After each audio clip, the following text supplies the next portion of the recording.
Hey guys, how's it going? 33 and the third RPM here, back continuing the Beatles marathon with the masterful classic, Sgt. Pepper's Lonely Hearts Club Band by the Beatles. This is one, if not the best Beatles albums by far. If you're looking to get into the Beatles, this is a place to start. There are so many classic moments and classic songs in this album that you cannot go wrong listening to this album. If you just have some free time, it's a great thing to relax to, sing along to.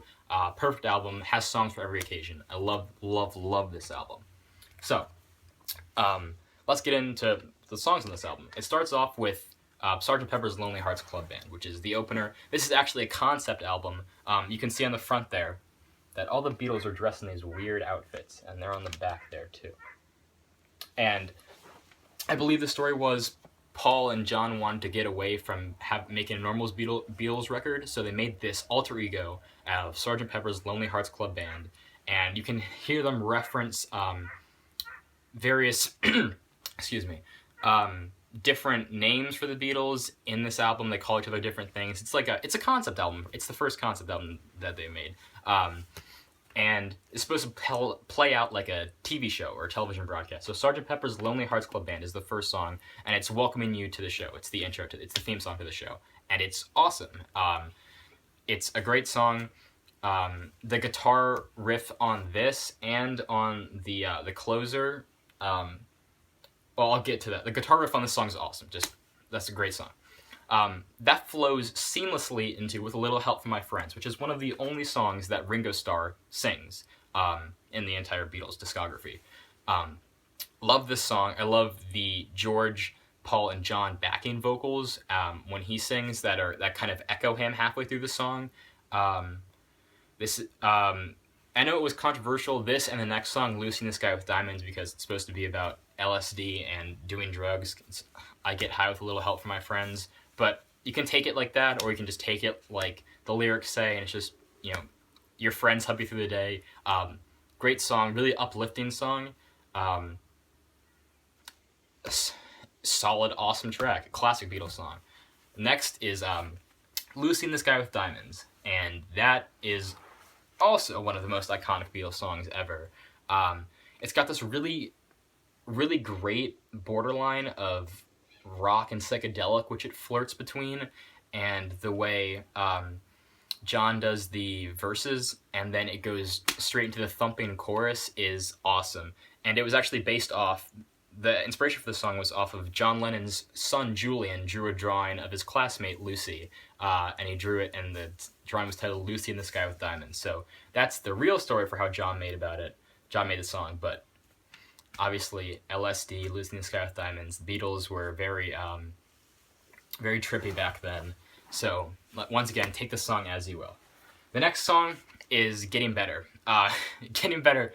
The first time I ever heard this song is when I was really little, watching the Cat in the Hat movie with Mike Myers, which is a terrible movie. But they play the song in it. They do a cover when they fix the house at the end. I actually had to go back and look it up because I knew it was in the movie, but I didn't remember what scene it was. And they fix the house, and it's a really bad cover, but when I rewatched it, I wanted to know what the original song was, so I looked it up, and I recognized it was the Beatles. This is a awesome song. It's got also a really solid guitars in this album, and also a really solid big band sound. If you find pictures of Paul actually ordered this or hired this giant band, I don't want to say how many people it is because I'm afraid I'm going to quote it wrong, but you can see pictures of him conducting this huge band to their songs, which gives it this really, really solid, nice sound throughout the entire album. Next is Fixing the Hole, and Fixing a Hole, and it has this really sort of high vocals, this really nasally sound. I really didn't like it when I first started listening to this album, and I started listening to this back when I was, in like 6th grade. It's grown on me since then a ton. It's a great song still. I still think it's awesome. I won't skip it. I'll even go out of my way to listen to this song. I think it's awesome. Next is arguably one of the most heartbreaking songs, along with Eleanor Rigby in the Beatles' discography, and that's She's Leaving Home. This is really where the big band sound comes into this. The strings on this song and Paul's vocals beautifully illustrate this really sad story of a girl who is leave me because her family doesn't understand her. And it was actually off of a newspaper article that Paul found and wrote the song about her. And it's really one of the songs that I don't want to get too much into because you just have to kind of experience it for yourself. And then the last song on side A is Being for the Benefit of Mr. Kite. And For the Benefit of Mr. Kite is probably no, it's one of my least favorite songs on here. I won't skip it, but it's not something I'll go out of my way to listen to. I don't think I will skip anything. Excuse me. I don't think I will skip anything on this album. Just I won't specifically sit down and say I want to listen to it for the benefit of Mr. Kite. The vocals kind of put me off a little bit, and the melody is a little weird. The way it switches up a little halfway through. I don't know. Not one of my favorites. But side 2, we start with Within You, Without You. So I talked in my previous review of how I wasn't really a big fan of when George works in the sitar and gets those Middle Eastern influences in, and I still have to say that I don't really dig this song. I think it's a little too long for my taste, and I just think it kind of rambles on, and I don't care for it that much. Next is probably my favorite song on this album, and that is When I'm 64, written about Paul's grandfather who was turning 64. This is an awesome song. It's so catchy. I love the, I believe it's a bass clarinet that plays those intro notes. I think it's beautiful, awesomely, perfectly performed song. Definitely one of my favorite Beatles songs. Next is also one of my favorites is Lovely Rita, which is written about a meter maid, so like a cop that goes around and gives you tickets if your meter's overdue, that I believe it was either Paul or John saw on the street one day that they had like a crush on or something. But it's really catchy, and I love how it starts with that like plucking, I believe it's a guitar, and then it goes into the Ringo's little drum breakdown straight into the refrain of Lovely Rita, Meter Maid, and then it goes into the verses, and the piano in that song is a really, really cool piano solo in that song, which you have to listen to, because it's awesome. This is definitely one of the best moments on this album. Next is my least favorite song on this album, which is Good Morning, Good Morning. This song has never really sat well with me. The kind of the off-kilter way they repeat good morning through a lot of the song, and then how it just quickly jumps into the verses doesn't really work for me. I think it kind of halts the album, in my opinion, because this is one of the songs that I will skip over. Not one of my favorites. I wouldn't recommend it. I think it's actually one of the worst Beatles songs, but that's just my opinion. I know a bunch of other people like it. Next is the Sgt. Pepper's Lonely Hearts Club Band reprise. So I mentioned this earlier when I was talking about the first Sgt. Pepper's Lonely Hearts Club Band. This is the reprise, and it's supposed to be the close to the TV show. So they have an awesome, awesome guitar intro with a 1, 2, 3, 4 awesome riff, and it's honestly just a reprise of the first song, so it's not something too special, but it's awesome, and it really feels like a nice, solid close to this album. And then the last song, which is considered one of the best Beatles songs ever, and I like it a lot, is A Day in the Life. So I guess this is supposed to be like the encore to the show or something, but A Day in the Life is it's an interesting song. It really grew on me. At first, I really didn't like it because I didn't like the John's vocals in it. I thought they were too off a beat and nasally for me. But I really, really got into this song, and I really love halfway through the giant swell, and then the song stops and goes into that little piano. What's the word I'm looking for? Piano melody. Sorry. And then they restart the song with a new beat. It's like a beat switch up in it. Awesome, great song, perfect closing to this great album. So this was here's the front, obviously, all these iconic figures. Even you can see this is the Beatles from A Hard Day's Night. They're actually the wax sculptures from Madame Tussauds that the Beatles got, and a bunch of other people in here. You can pause it and look at all of them.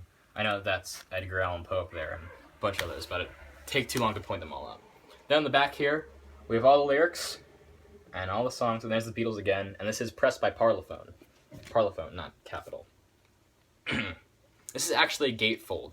This is awesome. I love this gatefold inside. This is just the Beatles in their Sgt. Pepper's get-ups. Awesome costumes. Now, I did buy this album when I was in Amsterdam last summer at a record shop. Great place. But but I don't know if it is going to be the same as every other pressing of this album. I'm guessing not. So, this specific one came on yellow vinyl. Now, this is absolutely awesome. I think it looks beautiful. However, I think the rest come on standard black. I'm not sure, so obviously you're going to be a very... there'll be a difference in what you buy. There is, I believe, side A and side B. So, that's awesome. A really, really pretty color, actually. It's translucent, but it's not transparent. And then something also that the Beatles put in here, which is very unique to its time and is awesome, that is an insert. It's all these cutouts. So we have like a mustache over here, and the Beatles, and Sgt. Pepper's Band, and like a pocket watch, and there you can see in the corner it says Beatles cutouts.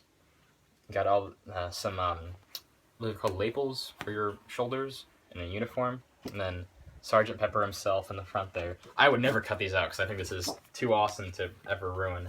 But I could definitely see some kids back in the day cutting those out and putting them up on their walls or playing around with them.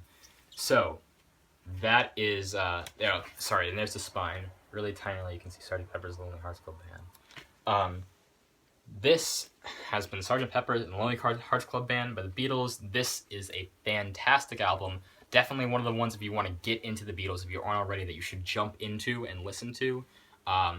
Fantastic album. If it weren't for Good Morning, Good Morning, and maybe Within You, Without You, it would be a perfect score. But because of those two songs, this gets a 9 out of 10 from me and a solid, solid recommendation.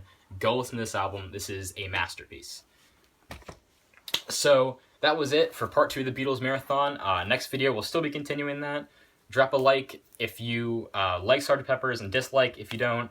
And drop me a comment on what your favorite song in Sgt. Pepper's is. If you're so inclined, please do subscribe to this channel. I'll be doing more Beatles reviews soon. And after the Beatles, I do have Billy Joel in store. So, I'm 33 1/3 RPM, guys. I will see you on the flip side. Keep on spinning.